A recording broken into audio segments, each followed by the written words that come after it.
Good evening, YouTubers. This is Darren from DPCN Reactions here. Tonight we're going to take a quick little tribute. We're going to pay tribute to four deaths recently of actors and musicians that have happened in quick succession in the month of July. But before I do, I just want to continue by saying that my regular reaction videos are kind of on hold at the moment. I'm dealing with some things and just taking a little break. So I'll get back to it. There's a lot out there. Anyway, we've had four quick deaths in quick succession here. Actually, these aren't the only four, but these are the most notable from my point of view. Malcolm Jamal Warner from The Cosby Show, Michael Madison, Ozzy, and Hulk. First, we're going to take a look at, I'm just going to say a few words about Michael Jamal Warner, who played Theo Huxtable on The Cosby Show. I didn't know him and I were the same age, 54. Like, I practically grew up watching The Cosby Show. Even I'm not going to speak on the things that have happened to Bill Cosby over the years, but Theo Huxtable, character I always enjoyed, and there were some standout moments from that show, like the time Theo and his father are in the bedroom talking about life and money, and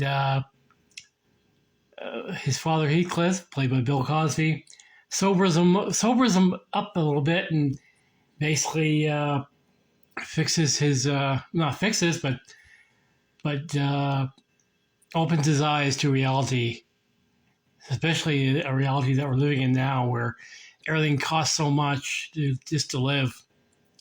Another favorite memory is the time he met Stevie Wonder, and he got that quote jamming on the one. And another quote he made in another episode was, "He who walks alone." Thank you, Theo. Thank you, Malcolm, for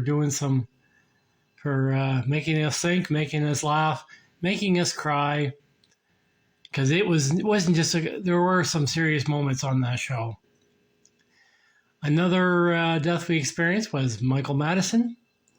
He's had a long career. Like, I first became aware of him in Pulp Fiction, pictured here, but he was also in Thelma and Louise, and he was in Species, along with Forrest Whitaker.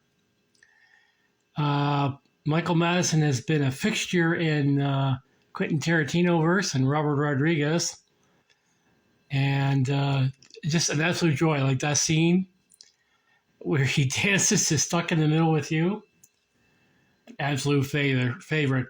And any scene he has in Kill Bill Volume 2, actually, absolute favorite. Just love it. And Hateful Eight. Just getting back to Malcolm Theo.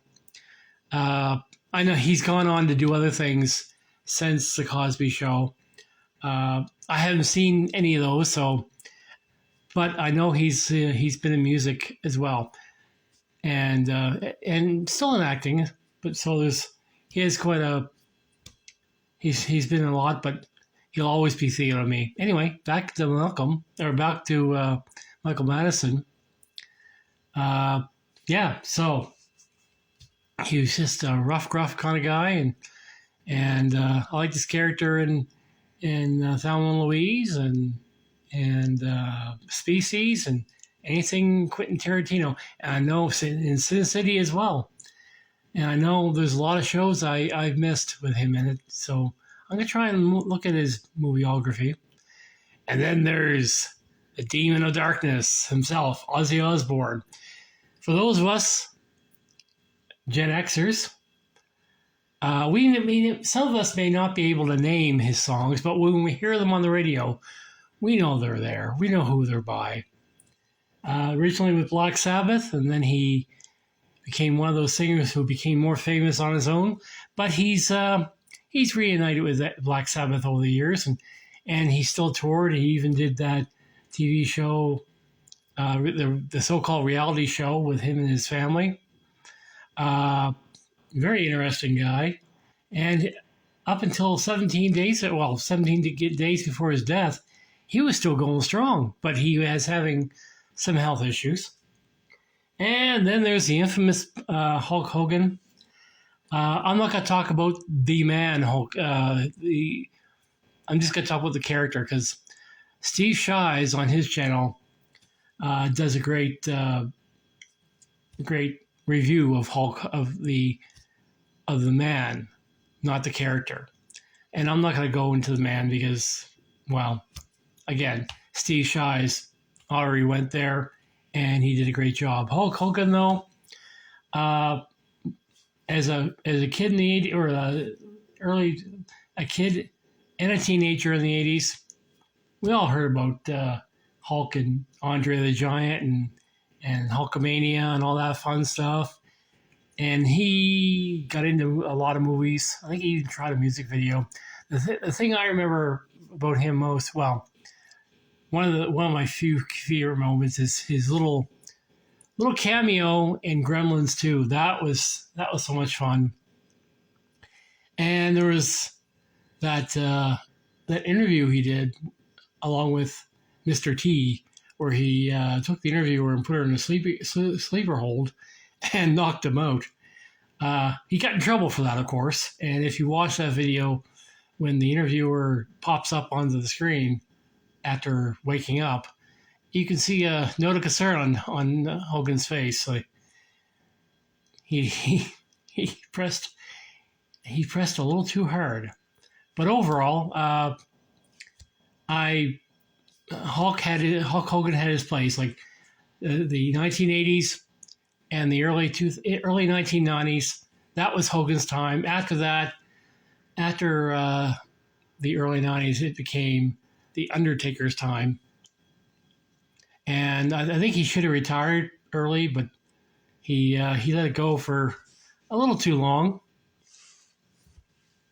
and pushed his way into business. But I'm not gonna go into that too much because, again, Steve Shives does a great review of Hogan. But these are the four most influential people I feel of the that we lost in July. Again, some of them quite young, like Malcolm here, 54. That's too young to die. Hulk Hogan was 71. So quite an age range. Anyway, I hope you enjoyed this. And just a reminder, I'm going to get back into reactions at some point soon once some things clear up in my personal life. And we'll see you soon. Bye.